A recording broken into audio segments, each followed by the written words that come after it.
താബിഉകളിൽപ്പെട്ട ഒരു സംഘം അബൂ സുഫിയാൻ റളിയല്ലാഹു തആലാൻഹുവിനെ സന്ദർശിക്കാൻ ചെന്നു. അദ്ദേഹം അവരെ ആദരിച്ചിരുത്തി കുശലാന്വേഷണങ്ങൾക്ക് ശേഷം പറഞ്ഞു, വരൂ, നമ്മുടെ ഒരു അയൽവാസി സഹോദര വേർപാടിലേറെ ദുഃഖിതനാണ്. നമുക്കദ്ദേഹത്തെ ചെന്ന് കണ്ട് അനുശോചനം അറിയിക്കാം. ഈ സംഭവം ഉദ്ധരിച്ച മുഹമ്മദ് ബിൻ യൂസുഫുൽ ഖസ്ബാനി പറയുന്നു, ഞങ്ങൾ അബൂ സുഫിയാൻ റളിയല്ലാഹു തആലാൻഹുവിൻ്റെ പിന്നാലെ നടന്ന് ആ വീട്ടിലെത്തി. അവിടെ കണ്ട കാഴ്ച ഹൃദയഭേദകമായിരുന്നു. ആ ചെറുപ്പക്കാരൻ തൻ്റെ സഹോദരൻ്റെ വേർപാടിൽ കരഞ്ഞു കരഞ്ഞ് തളർന്നിരിക്കുകയാണ്.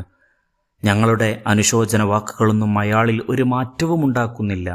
സാന്ത്വന വചനങ്ങൾക്ക് തെല്ല് വില പോലും കൽപ്പിക്കുന്നില്ല.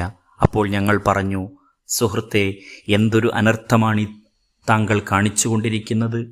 മരണമെന്നതെല്ലാവർക്കും കടക്കാനുള്ള വാതിലല്ലേ, അതുകൂടാതെ കഴിയില്ലെന്ന് താങ്കൾക്കറിയില്ലേ? അയാൾ പറഞ്ഞു, അതൊക്കെ എനിക്കറിയാം. പക്ഷേ ഞാൻ കരയുന്നതെൻ്റെ സഹോദരൻ മരിച്ചതിൻ്റെ പേരിലല്ല, അവൻ രാപ്പകൽ കടുത്ത ശിക്ഷ അനുഭവിക്കുന്നതോർത്താണ്. സഹോദരൻ ശിക്ഷിക്കപ്പെടുന്നുണ്ടെന്ന് നിങ്ങൾ എങ്ങനെ അറിഞ്ഞു? മറഞ്ഞ കാര്യങ്ങൾ അറിയാൻ താങ്കൾക്ക് സാധിക്കുമോ? അയാൾ മറുപടി പറഞ്ഞു, മറഞ്ഞ കാര്യങ്ങളൊന്നും എനിക്കറിയില്ല. എൻ്റെ സഹോദരനെ മറവു ചെയ്ത് മണ്ണിട്ട് ശരിപ്പെടുത്തി ശേഷം ഖബറിൻ്റെ പുറത്ത് അല്പനേരം ഞാൻ ചെന്നിരുന്നു. ആളുകൾ പോയി കഴിഞ്ഞപ്പോൾ അവൻ്റെ ഖബറിൽ നിന്ന് നിങ്ങളെന്നെ ഒറ്റപ്പെടുത്തി കളഞ്ഞുകളയുന്നു, ഞാൻ ഈ ശിക്ഷയെ എങ്ങനെ നേരിടും എന്ന് നിലവിളിക്കുന്നത് കേട്ടു. ഇങ്ങനെ പറഞ്ഞ് ആ ചെറുപ്പക്കാരൻ തേങ്ങിക്കരഞ്ഞു. അദ്ദേഹം തുടർന്നു, ഞാൻ കൃത്യമായി നോമ്പനുഷ്ഠിക്കുന്നവനും നിസ്കരിക്കുന്നവനുമാണ്.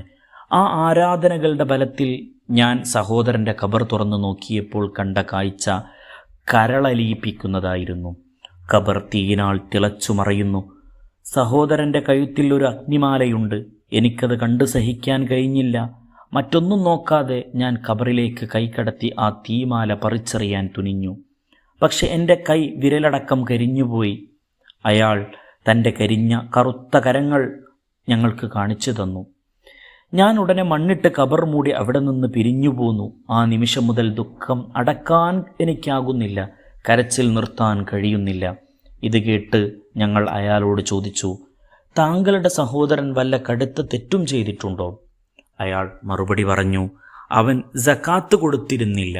അതല്ലാത്ത മറ്റു തെറ്റുകളൊന്നും അദ്ദേഹത്തിൽ നിന്ന് ഞാൻ ഇതുവരെ ദർശിച്ചിട്ടില്ല.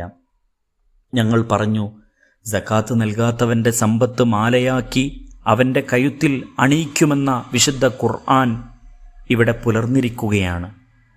ഞാൻ ഉടനെ അബൂദർ റളിയല്ലാഹു തആലാൻഹുവിനെ ചെന്ന് കണ്ട് ആ ചെറുപ്പക്കാരൻ്റെ അനുഭവത്തെപ്പറ്റി പറഞ്ഞു.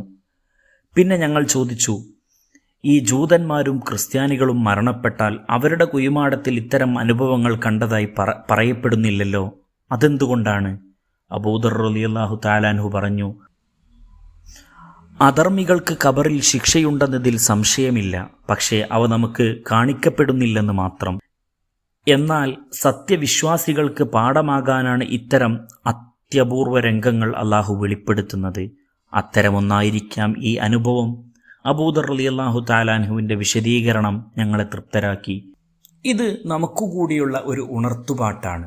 നമ്മൾ സക്കാത്ത് കൊടുക്കാതെ, നമ്മുടെ മുതലിൻ്റെ, നമ്മുടെ സമ്പത്തിൻ്റെ സക്കാത്ത് കൊടുക്കാതെ നമ്മൾ അതിനെയെല്ലാം ഒഴിവാക്കിക്കൊണ്ട്, അതിനെ പാടെ തിരസ്കരിച്ചുകൊണ്ട് നമ്മൾ പോകുമ്പോൾ ഈ ഒരു ചരിത്രം നമ്മുടെ മനസ്സിലേക്ക് കടന്നു വരണം. സക്കാത്ത് അത് അതിൻ്റെ അവകാശികൾക്ക് കൊടുക്കാനുള്ളതാണ്.